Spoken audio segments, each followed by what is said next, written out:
One of the important things about the Raincatcher program goes beyond just catching rain, and that is a focus on neighborhood resilience and climate resilience and response to climate change. My name is Paige Oliverio. I'm with the Raincatcher Austin pilot program.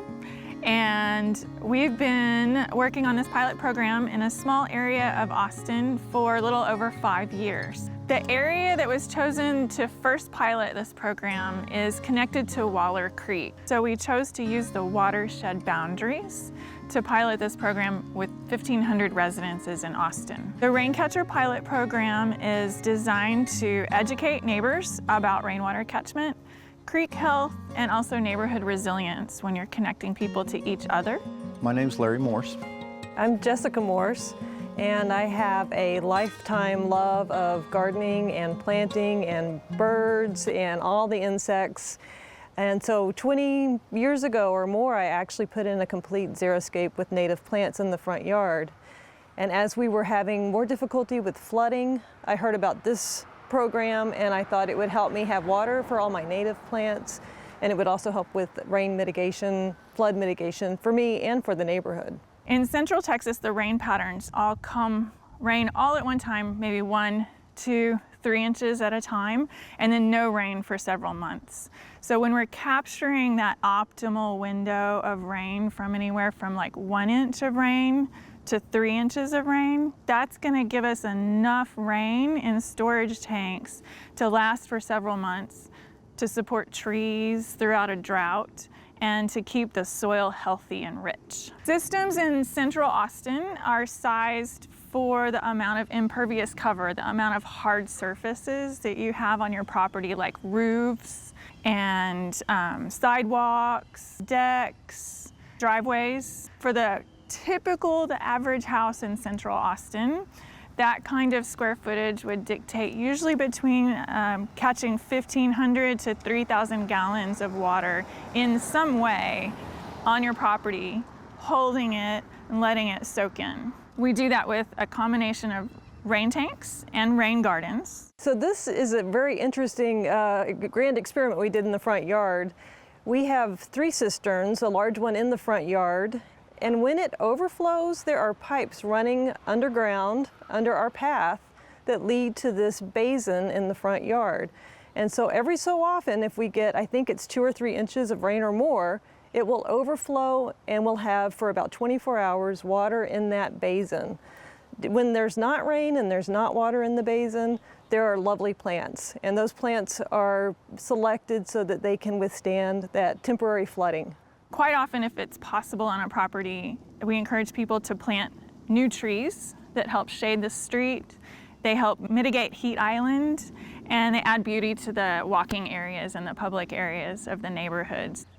With the kind of weather that we get in Central Texas, it's really hard to offset the flash flooding that's typical to this region. And programs like this would not be able to address flooding in that way. What we can do with this program is address water quality that does end up in the creeks. And so a program like this keeps rain from just sheeting off of the hard surfaces and even sheeting across a typical lawn that might have fertilizer. That'll keep those contaminants from leaving the property, going into the stormwater system and going into the creek. A lot of people know what a rain tank is, but a rain garden is a little bit of a mystery for some folks.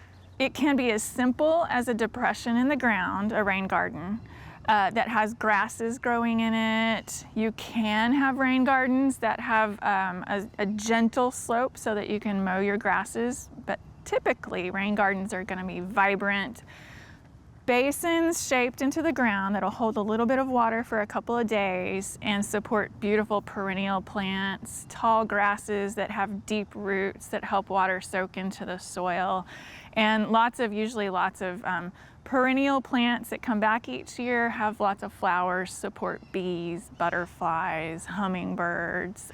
In this rain garden, we have 3 types of salvias. All of them are in the purple family. We have Mexican honeysuckle. There are several sedges at the edge in the basin where they're going to get more water. There's woolly stomodia and Lindeheimer muley. There's a cenizo bush and a yellow bells.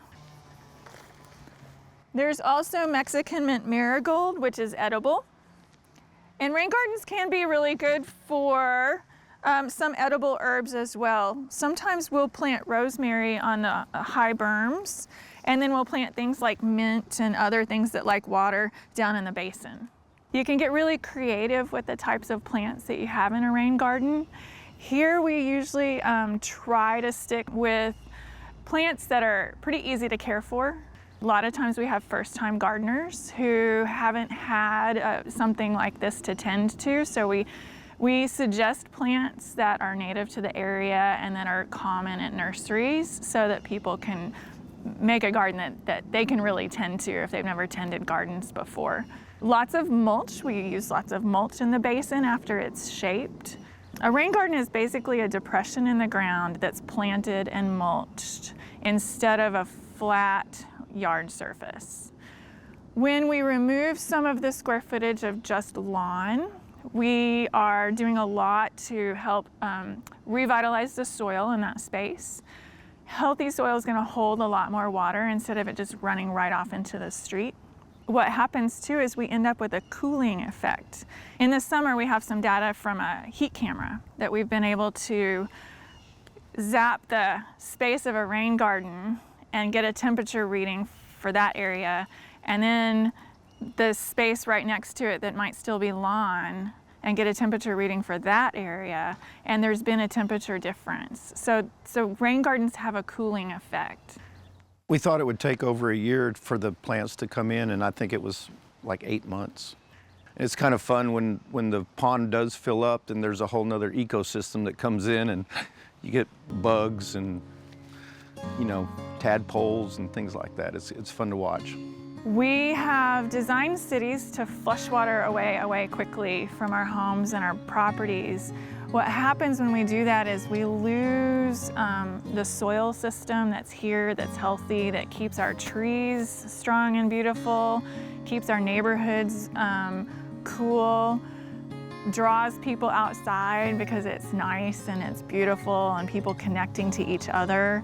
We created another little pocket over here for us to sit in 2 chairs so we can just sit and watch our garden. Even if there's no water in it, the grasses are blowing in the breeze and we're next to the street, and we have people come up and ask us about this unusual garden we have in our front yard.